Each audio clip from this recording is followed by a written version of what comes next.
The Golden Robe, written and read by Julian Brown.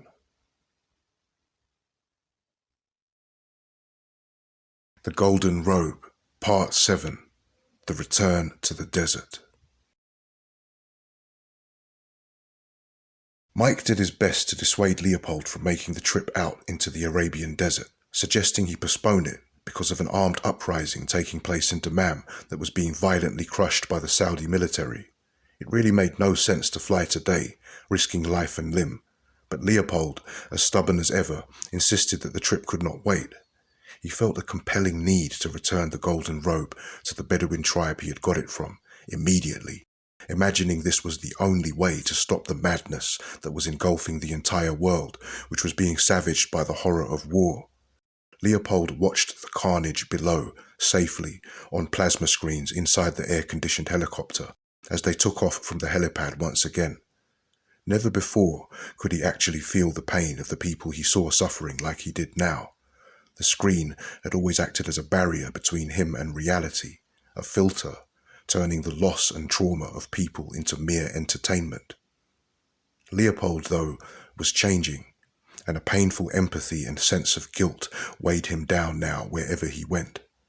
He saw a mob of protesters there 1 minute, then gone the next, after being carpet-bombed, and felt as if he could hear the cries of their wives and mothers echoing through him. He felt their grief as if it were his own. The zoom lens feature of the chopper's cameras enabled Leopold to see in close up the damage that had been done. A man that previously held a placard up to the sky was now laying on the ground screaming, having been separated from his legs. Leopold's heart sank into his stomach. He felt the man's agony and saw an image of the man's future, full of hardship, and only if he was able to survive this bombing campaign first. He felt Mike's eyes pierce into the side of his head as this rolling footage played out live in front of them both. He knew Mike was saying this was the reason they should leave the trip for another day, but on the contrary, this was the very reason they had to go today. Nonetheless, it was too much for him right now. Leopold switched off the monitor. The screen went black. He decided instead to read over some information he had been sent by one of his spiritual advisors. Leopold wanted to know more about the origins of the Golden Robe story, and was shocked to find its earliest documented incarnation in the Sudan, Egypt region of northern Africa. Several artists' renderings had been attached to the file of various tribes of dark-skinned African peoples who had been the first to ever speak of the robe in their folklore. It had apparently once been involved in the royal elite ceremonies of ancient Egypt, described here as the land of Kem, and also in some of the traditions of nearby Kushite kingdoms. He had up until now assumed the legend to be Greek or Roman, and was finding it difficult to accept this new information, which seemed to turn his whole worldview upside down. It was not hard to surmise then that the Golden Robe mythology entered Greece and Rome via their conquest of Egypt in its latter days. He looked at a picture of a slim black woman in a colourful head wrap, the heart shape of her face reminding him of Laura. He felt the sting of his comments about greedy African dictators and aimless black political movements he aimed at her only a couple of days ago, speaking of her people as if they were the waste product of the world. He was faced now with the truth that if it were not for these people, there would be no Golden Robe, and he would not be sitting here now flying across the desert to return it to the man who reluctantly gave it to him.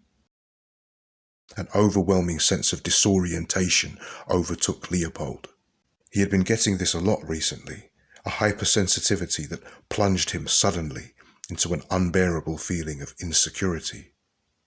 Had he made the wrong choice? Was Laura the true rightful heir to the robe? Had he been blinded by his own ignorance? No. Laura may have had good intentions, but that wasn't enough. She was young, inexperienced, lacking the wisdom needed for such a responsibility. These desert dwellers had renounced everything worldly and were therefore the best recipients. The fact that they parted with the robe without violence or payment reassured Leopold that he was in fact moving in the right direction, though in truth he wasn't sure about anything anymore. The music of the desert he had heard before as an entrancing soundtrack to his glory now haunted and stirred his soul. "We're here, sir." Leopold was freed from the captivity of the music by Mike's words, as the chopper began its landing sequence outside the black tent palace flanked by 7 camels. As before, they were met by a group of armed men with their guns lowered.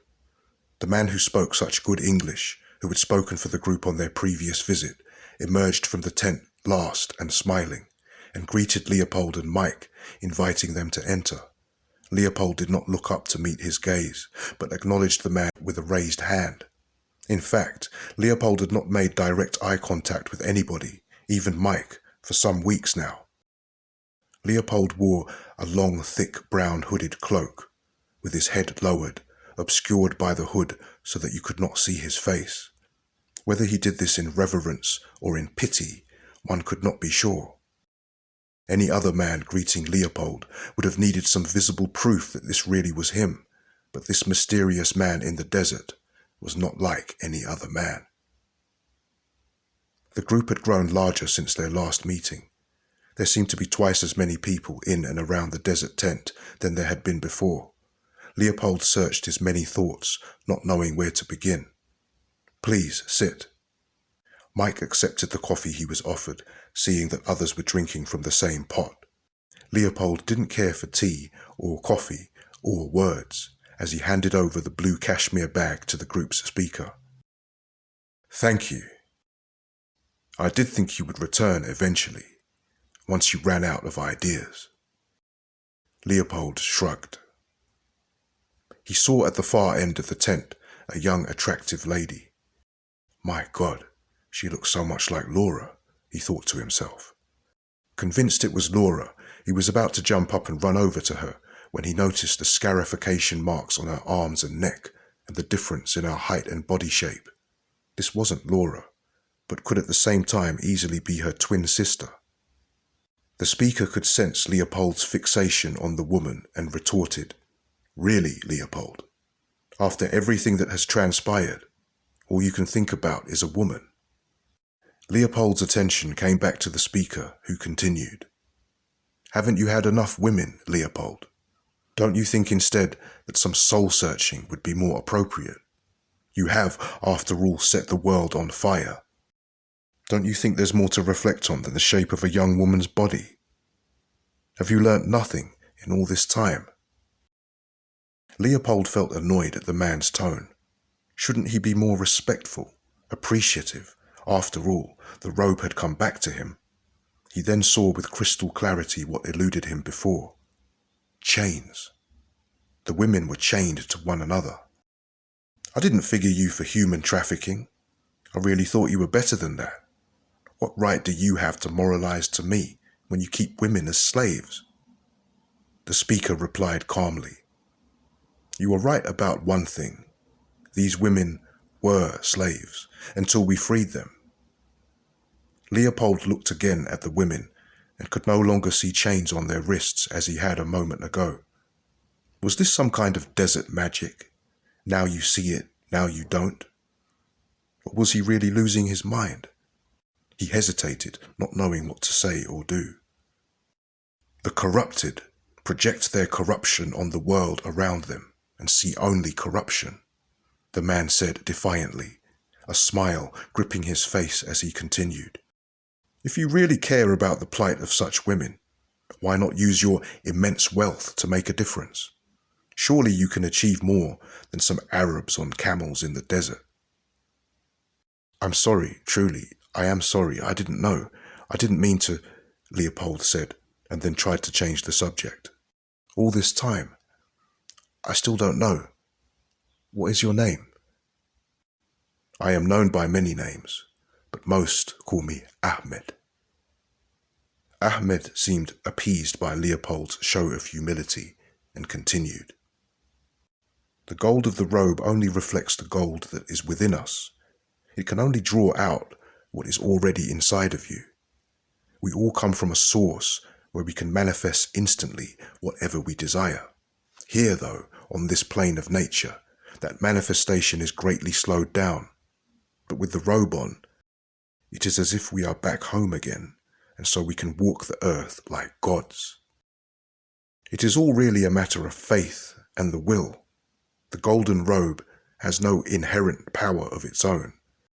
Wearing the golden robe reminds you on a cellular level of who you really are. Leopold took in Ahmed's words and said, "So does that mean that in this heavenly source place that we all come from, that I am the villain there too? Or you became the villain during your time here on earth? The worldly power you have become accustomed to since birth, without having had to earn it, made you feel like a god, but you were a god who had no training, no initiation, and no greater purpose beyond fulfilling your base desires. Such power, without guidance, distorts and corrupts even the most beautiful of souls." Seemingly touched deeply by Ahmed's words, Leopold sniffled and wiped his nose and eyes under the hood with a tissue as if he had been crying, then slowly stood up. Mike felt relieved they could finally go. Leopold went to shake Ahmed's hand, and it turned into a hug. This man who had received so little actual love in his life, welling up now with emotion. Ahmed then led the two men out of the tent and wished him well on his journey. "Keep reaching for the light." "Oh, I don't know, Ahmed. I think it's too late for me." Ahmed chose not to reassure him that it was never too late, and said finally, after an awkward pause, "Goodbye, Leopold." "Call me Leo," replied Leopold.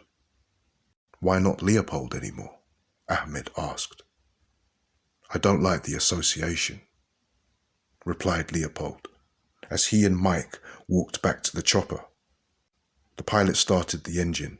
Leopold looked back into the tent one last time and saw the woman who looked like Laura being pushed to the ground by two men as they held her hands behind her back to tie them with rope. "They fooled us, Mike. They are traffickers," Leopold shouted before pulling the gun from Mike's holster and running back into the tent. It happened so fast and caught Mike unawares as he pulled out the small Beretta he had holstered in the other side of his blazer, but was instantly shot by a sniper stationed atop one of the nearby sand dunes. A figure arose from beneath the sand, claiming the killer shot. Inside the tent, Leopold held the gun at the two men, demanding they let the woman go. This is when he saw that they were not in fact holding her down and tying her hands with rope, but were treating a wound she had on her arm with a bandage. Once again, Leopold was terribly confused. Ahmed violently dragged Leopold out of the tent, disrespectfully, as the other men took the gun from him. The chopper's pilot had the whole time sat watching. Engine kept running, steadfast to stay in the craft as long as possible, so as to rescue any survivors. He then saw Leopold being manhandled towards the helicopter, followed by another group of men carrying Mike's limp, lifeless body. Ahmed gestured to the pilot to open the door. He knew not what else to do, and so complied. Mike's body lay leaking blood all over the plush interior of the vehicle. Ahmed closed the door once Leopold was inside, and then walked back to the tent with his men. The chopper took off with Leopold shifting his gaze from Mike to the window and back to Mike and whispering to himself frantically, "Am I hallucinating right now? Was that some form of desert magic?" The pilot, realizing that Leopold must have lost his mind, at least for the time being, decided not to say another word and flew as fast as he could back to the helipad at Dammam. Why not Leopold anymore? Leopold now heard the same question that he had answered just a few minutes ago, and found himself standing outside the tent with Mike at his flank and Ahmed and his men in front of them. Not wanting to leave Ahmed hanging, he played his part in this strange drama and read his line out. "I don't like the association." His dreams had become so real that he couldn't be sure whether or not he had dreamed the entire episode of his attempted rescue of the slave girls. Or was it all real, and he was only dreaming now? It was a nightmare, never knowing either way. Though here and now, Mike was alive, and Leopold hadn't yet made the terrible blunder that cost his bodyguard's life. It was like he was being given another chance. Maybe he really was a god. The pilot started the engine again, or for the first time. Who knows how many times this pilot has started the engine of this helicopter in countless alternate versions of this particular episode. Leopold paused to collect himself. He still felt the horror at seeing Mike's bleeding body, and was finding it difficult to reconcile this with Mike standing next to him, unharmed and still alive. Blessed life, he thought to himself, probably for the first time ever. In the long moment that Leopold took for himself, Ahmed thought more and added, "I expect you will now forever be looking over your shoulder, anticipating that moment." "What moment?" asked Leopold. Ahmed answered, "Well, in the religion of the West, it says that the wages of sin are death." Leopold responded by raising his lowered head to reveal a tear running down his cheek beneath the brown hood that kept his face in shadow. "There are some things worse than death," he said, before pulling back the large hood to reveal his head. There was an audible wave of shock that ran through everyone as they froze, each man unable to process the grotesque image they were seeing. Some men dropped their guns, and even Mike, usually calm under any pressure, stood speechless and gently shivering. As if to grant them all some mercy, Leopold lowered his head and covered it once again with the brown hood before walking away towards the waiting helicopter. Eventually, Mike snapped out of his delirium and followed Leopold back to the chopper. Soon after this, they were on their way.